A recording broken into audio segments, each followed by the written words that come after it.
Hello बच्चों, हम lesson 3 discuss कर रहे हैं पब्लिक न्यूट्रिशन एंड हेल्थ, जिसके कुछ टॉपिक्स हम डिस्कस कर चुके हैं। इस वीडियो में हम विटामिन ए डेफिशिएंसी और आयोडीन डेफिशिएंसी के बारे में पढ़ेंगे। विटामिन ए डेफिशिएंसी, जैसे कि आपको पता है कि विटामिन ए ज़रूरी है आँखों की रोशनी के लिए और साथ ही साथ वृद्धि और विकास में भी सहायता करता है। तो यदि आहार में विटामिन ए की कमी है तो उसकी वजह से सामान्य दृष्टि, वृद्धि और रोग प्रतिरोधक क्षमता जो है वो कम हो जाती है। विटामिन ए की कमी से रतौंधी नामक रोग होता है, जिससे साथ ही साथ ये पूर्ण अंधता में परिवर्तित हो जाता है यदि कंटिन्यूसली विटामिन ए नहीं लिया जाता। और छोटे बच्चों के लिए ये ज़रूरी है कि उनके आहार में जो जितने भी लाल पीली सब्जियां हैं वो इंक्लूडेड हों, साथ ही साथ विटामिन ए रिच डाइट उनको दी जाए, जिससे कि उनका सामान्य वृद्धि विकास हो सके। एक डायग्राम में इन्होंने समझाया है कि विटामिन ए की कमी का जो दुष्चक्र है वो कैसे कार्य करता है। विटामिन ए की कमी होने की वजह से संक्रमण के लिए अधिक संवेदनशीलता हो जाती है बच्चों में, और जिसकी वजह से दोबारा विटामिन ए की कमी अधिक गति से होती है और साथ ही साथ ये चक्र चलता रहता है। नेक्स्ट जो पोषक तत्व है वह है आयोडीन।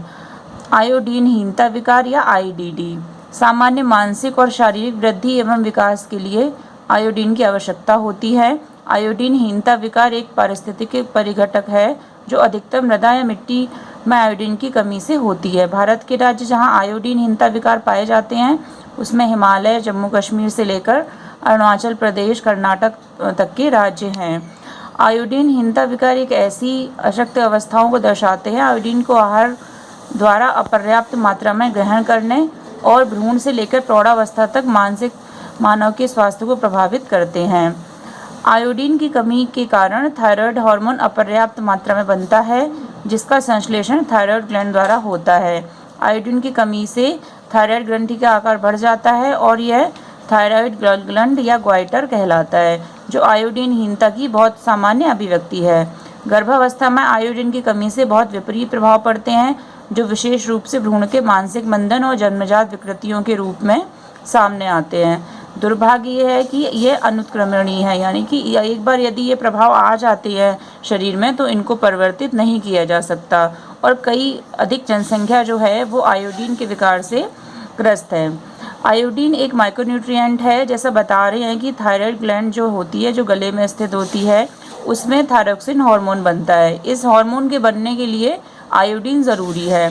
तो यदि आहार में आयोडीन की कमी है तो ये जो थायराइड ग्लैंड है ये अपने आकार बढ़ा लेती है, जिसकी वजह से जो बीमारी होती है उसको ग्वाइटर कहा जाता है। इस स्थिति में गले में जो ग्रंथि का आकार है वो बढ़ता है।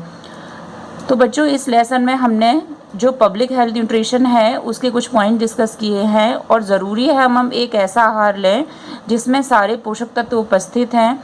जो आप सभी ने 11th क्लास में भी पढ़ा होगा कि खाद्य वर्ग बहुत ज़रूरी हैं। जो जितने भी खाद्य वर्ग हैं, 5 खाद्य वर्ग प्रमुख रूप से हैं जो हमें अपने आहार में लेना चाहिए, जिससे कि हम इन सभी बीमारियों से बच सकें।